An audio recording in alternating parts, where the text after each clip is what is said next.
Halika na sa amin ay sumama ka. Ngiti at sayang aming ambag. Tara na't manood kay Minsan Lang.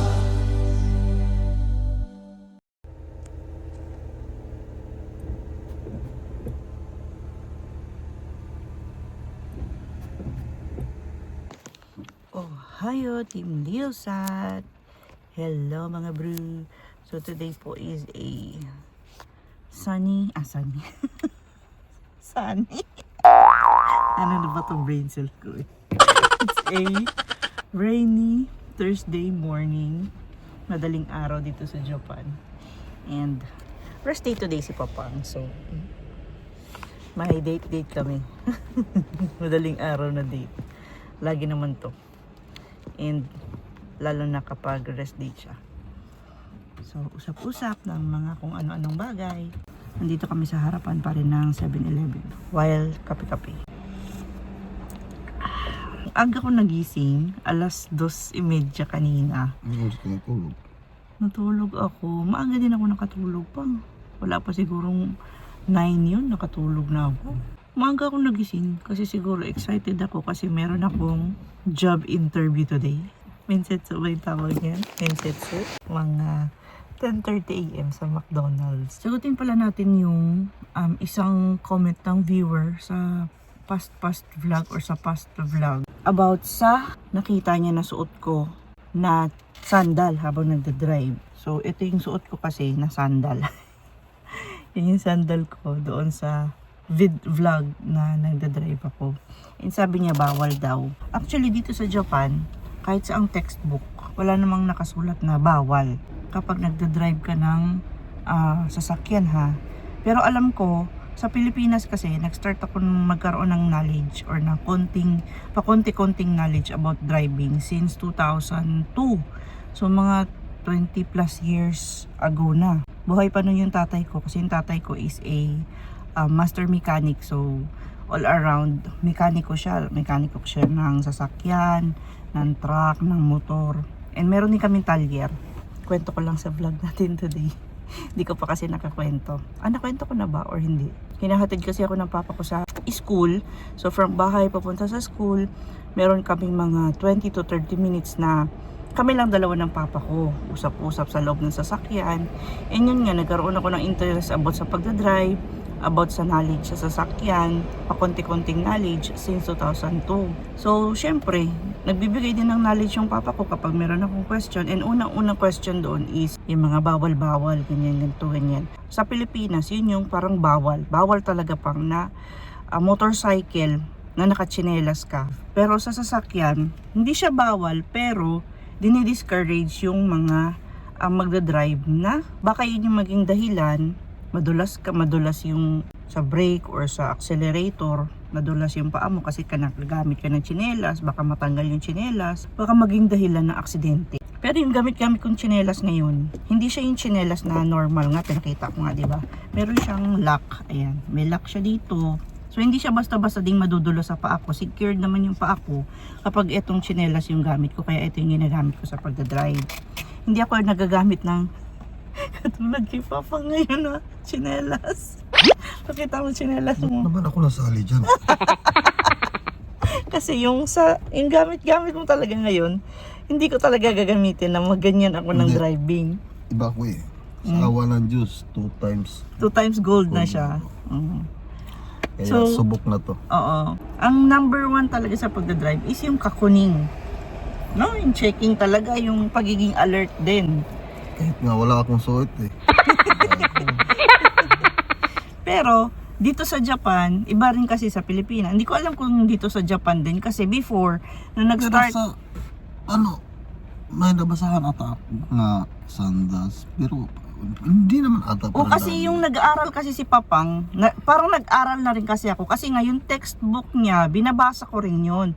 Yung textbook niya na galing sa driving school, kahit pa paano nagbasa-basa din ako doon. And wala naman akong nakita doon sa mismong textbook na yung mga private cars na ganito is bawal kang magsuot ng tsinelas or sandals. Pero dinidiscourage na nila yung mga driver. And lalong-lalo na kapag nag-take ka ng driving test, hindi ka pwedeng ipag-take ng driving test kung naka-tsinelas ka or naka-sandal ka. So, kailangan talaga nakasapatos.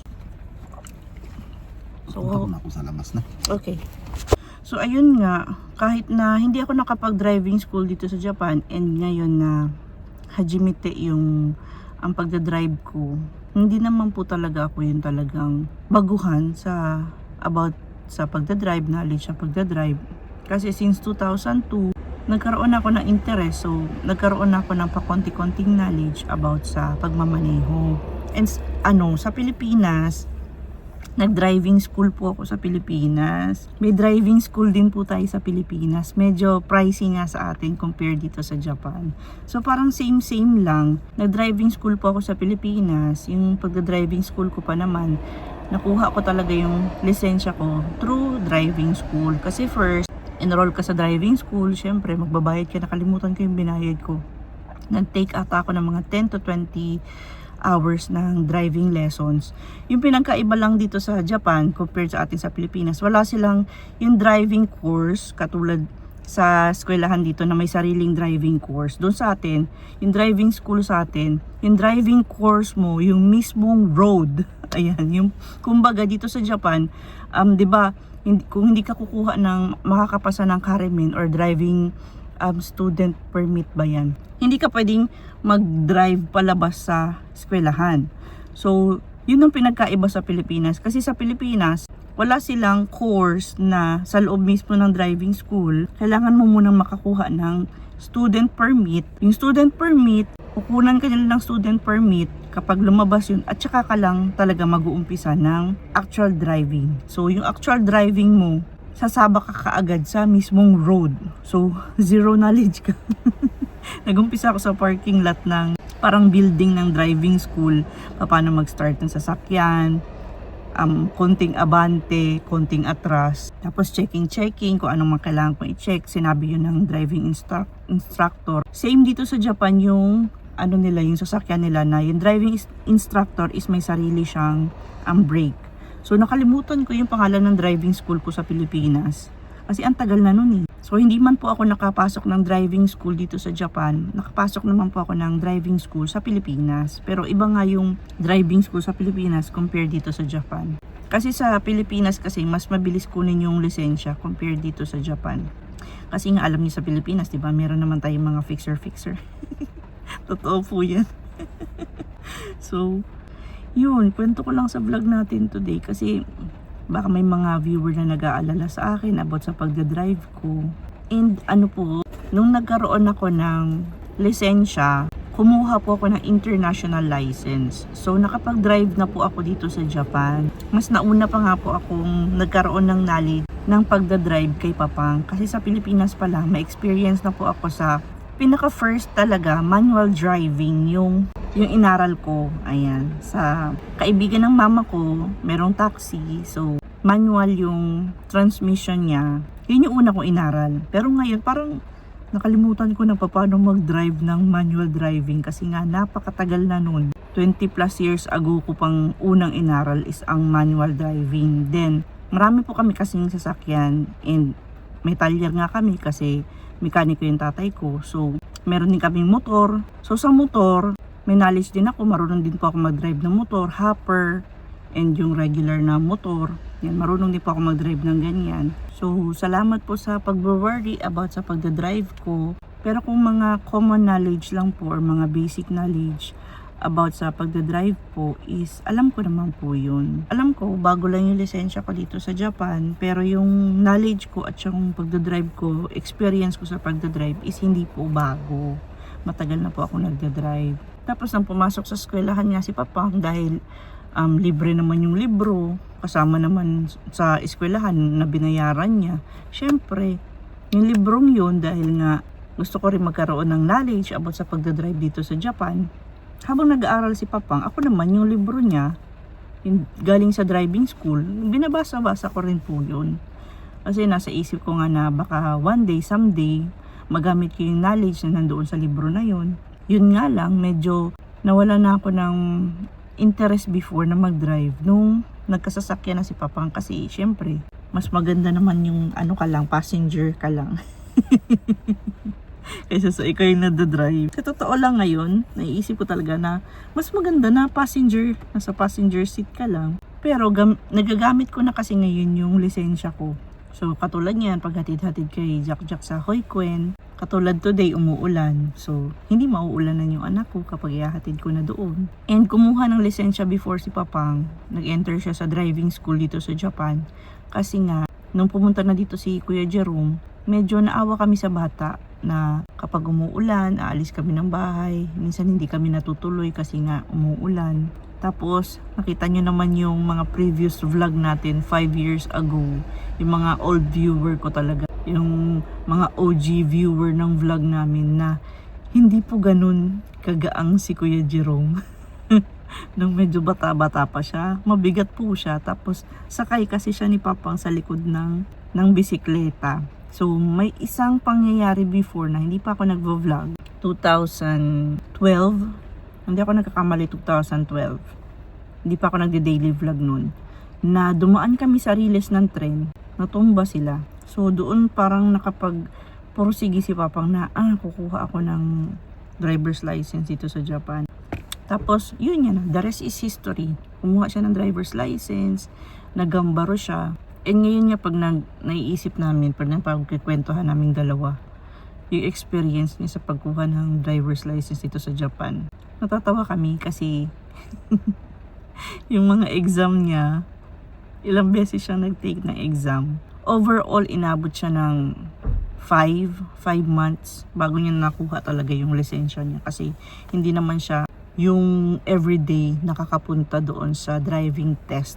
Wala naman na siyang actual driving test kasi nga pumasok siya sa eskwelahan. Yun yung pinagkaiba ng papasok ka sa eskwelahan compared sa mag-change ka ng license. Ayan.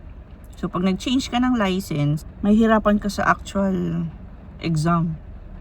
Sa written, medyo madali lang kasi mababasa mo naman yung mga answer sa libro. Or pwede kang kumuha ng mga pointers. Naka-printed na yung mga pointers eh. Parang given na ba? Pero yung doon ka sa actual, may hirapan kasi medyo nga strict yung police. Yun yung pinagkaiba na papasok ka sa school. Kasi sa school mismo, parang pasado ka na agad parang sa actual driving test. So, may hirapan ka naman doon sa written exam. So si Papang doon siya nahirapan sa written exam. Pero yung exam niya, kinukuha niya doon sa Hirabari, sa Nagoya. Sobrang hirap ng pinagdaanan ni Papang before, kaya na-discourage ako. Kasi yung stress niya ba, nakita ko paano siya na-stress kumuha ng driver's license before. From the student permit hanggang sa mismong license talaga. Yung ilang beses siyang nabagsak sa exam. Yung nasa isip ko dati na parang hindi ko kakayanin yung ganong stress, pagdaanan yung ganong stress. So, na-discourage ako. Na-discourage ako kumuha ng lisensya. So, nasa isip ko before na magkirikay lang ako. Pero, nawalan din ako ng parang, ano bang tawag dyan?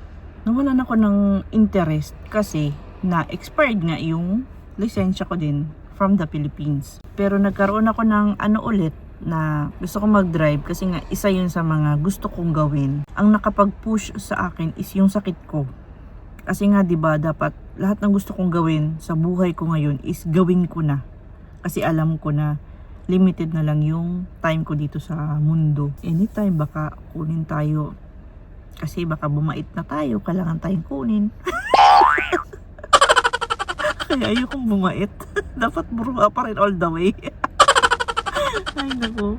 Kasi pag bumait tayo, baka bigla tayong kunin ni Lord. Yun lang mga bro yung mga sharing today.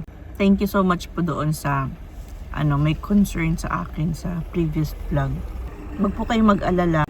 Hajimete driver tayo dito sa Japan. Sa lisensya lang naman po. Pero sa knowledge and all, mga basic common knowledge, hindi po tayo hajimete. Kasi matagal na po tayong nagkaroon ng knowledge about sa mga pagdadrive dito sa Japan. And about din sa pagdadrive sa Pilipinas. Kung nasa Pilipinas kayo, hindi po talaga pwedeng mag-drive. Lalo na kung naka-motorcycle kayo, hindi po kayo pwedeng mag-drive ng nakatsinelas. Kapag nasita kayo ng police, violation po ata sa atin yan. Parang improper driving attire, parang ganun. Alam ko kapag nakamotor ka ha. Pero kapag nakasasakyan ka, kung hindi yun ang magiging dahilan, Same din dito sa Japan. Kung hindi yan ang magiging dahilan ng aksidente, and depende na lang din po sa pulis. So, yung pulis yung magde-decide na, oh, kaya ka pala na aksidente kasi nakatsinelas ka, ganyan. So, depende pa rin po talaga sa pulis. Kapag hinuli ka at na-aksidente, dahil sa aksidente, nahuli ka, magiging violation yun. And yung magde-decide nun is yung pulis mismo na, uy, nakatsinelas ka palang bruha ka, kaya ka na-aksidente. Ganun sa yung mangyayari. Mag-seatbelt na tayo kasi pag natapos manigarilyo si Papang, uwi na kami. And mamaya po pala, meron tayong job interview sa McDonald's. Come on, come on. This is so cute. Waiting na lang kami sa time. Punta na kami sa school. Kasama namin today si Papa. No? Yay! Okay, you want. Sweeto sweeto. Sweeto.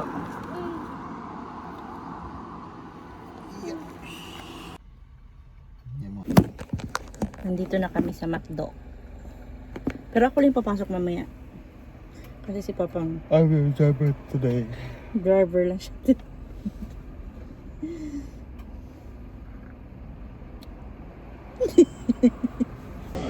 15 minutes na lang. Good luck, gang. To your new journey. Good luck. Bye pa. Bye. Dito lang ako sa loob. Paano eh? Doon ka lang sa akin. Wait ka lang. Bye. Bye.